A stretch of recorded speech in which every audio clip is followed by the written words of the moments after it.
यदि समय यात्रा संभव है तो हम अभी तक एक बार के समय यात्री से क्यों नहीं मिले, और अगर हम एक से मिले तो हमें कैसे पता चलेगा कि वे असली है या नकली। उनकी टाइम मशीन कैसे दिखेगी और यह कैसे काम करेगा। क्या समय यात्री के पालन के लिए नियमों का एक सेट होगा, और अगर उन्होंने नियम तोड़ने का फैसला किया तो क्या होगा। आइए जानते हैं इसी के बारे में।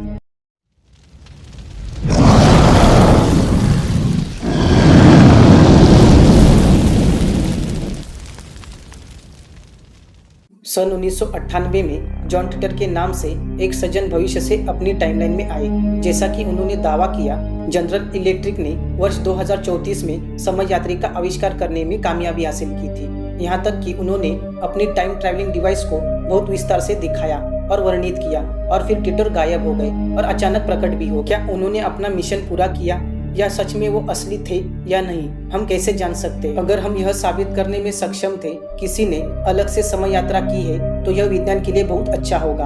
हालांकि यह अल्बर्ट आइंस्टाइन के सिद्धांत को अधिलिखित कर सकता है। आइंस्टाइन चौथे आयाम के रूप में समय के करीब पहुंचे। अंतरिक्ष एक त्रिआयामी स्पेक्ट्रम है जो हमें लंबाई, चौड़ाई और ऊंचाई प्रदान करता है, समय दिशा देता है, साथ में वे एक स्पेस टाइम सातत्य बनाता है, और यह गुरुत्वाकर्षण से प्रभावित हो सकता है। आइंस्टाइन के सिद्धांत के अनुसार गुरुत्वाकर्षण अंतरिक्ष समय में एक वक्र है, और तकनीक रूप से क्योंकि अंतरिक्ष और समय एक है, गुरुत्वाकर्षण समय के साथ साथ अंतरिक्ष को भी मोड़ सकता है। लेकिन समय की गति में किसी भी बदलाव को नोटिस करने के लिए आपको वास्तव में कुछ बहुत बड़ा करना चाहिए। यदि आप किसी तरह धनु ए की तरह खुद को ब्लैक होल के करीब लाने में कामयाब रहे तो आप पृथ्वी पर लोगों की तुलना में आधी गति से समय का अनुभव कर रहे होंगे। ऐसा इसलिए है क्योंकि धनु ए 4 मिलियन सूर्यों के द्रव्यमान को एक अनंत घने बिंदु में पैक करता है, जिससे इसके चारों ओर एक बहुत मजबूत गुरुत्वाकर्षण क्षेत्र बनता है। समय में यात्रा करने का दूसरा तरीका वास्तव में तेजी से आगे बढ़ना है। आप प्रकाश की गति के जितने करीब आते हैं आपके लिए समय उतना ही धीमा जाता है।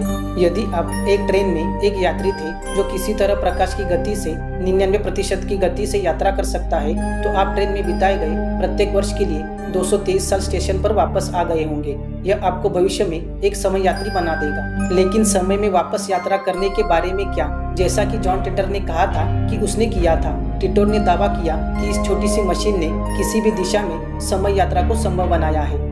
C204 जैसा कि उन्होंने इसे कहा, उन्होंने अंदर पैक की गई 2 सूक्ष्मताओं की मदद से गुरुत्वाकर्षण में हेरफेर करने की अनुमति दी।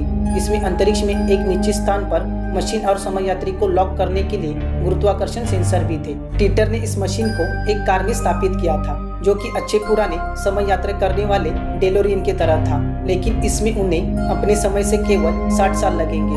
आप कैसे जानेंगे कि टिटर वास्तव में समय यात्रा कर रहा था कि केवल इसे बना रहा था? यह साबित करना कि कोई वास्तव में एक समय यात्री है समय यात्री से भी कठिन हो सकता है। समय यात्री भविष्य के बारे में भविष्यवाणी कर सकते हैं, अपनी भविष्य की तकनीक दिखा सकते हैं, या अपनी कहानी का समर्थन करने के लिए कुछ अनुवांशिक परीक्षण भी कर सकते हैं। हो सकता है कि समय यात्री को वास्तविक साबित करने का सबसे अच्छा तरीका आपको उनके साथ उनके अगले साहसिक कार्य पर ले जाना होगा। बेशक समय यात्रा की संभावना को साबित करने के आसान तरीके हैं। 2009 में विश्व प्रसिद्ध सैद्धांतिक भौतिक विज्ञानी स्टीफन हॉकिंग ने एक पार्टी दी।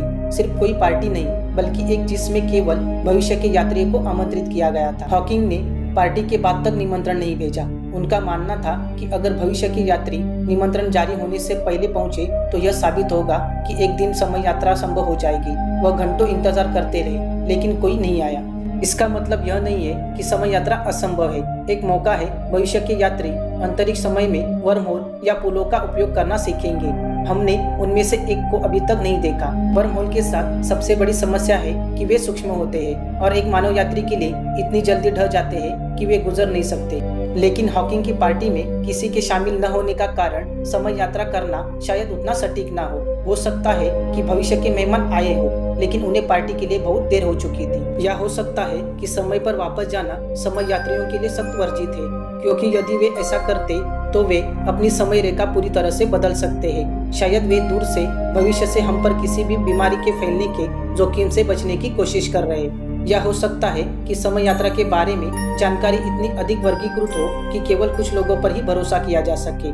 हो सकता है कि समय पर वापस यात्रा करना असंभव है। हो सकता है कि समय केवल आगे बढ़ सकता है और कभी पीछे नहीं। शायद जॉन टिटर एक बड़ा झूठ था।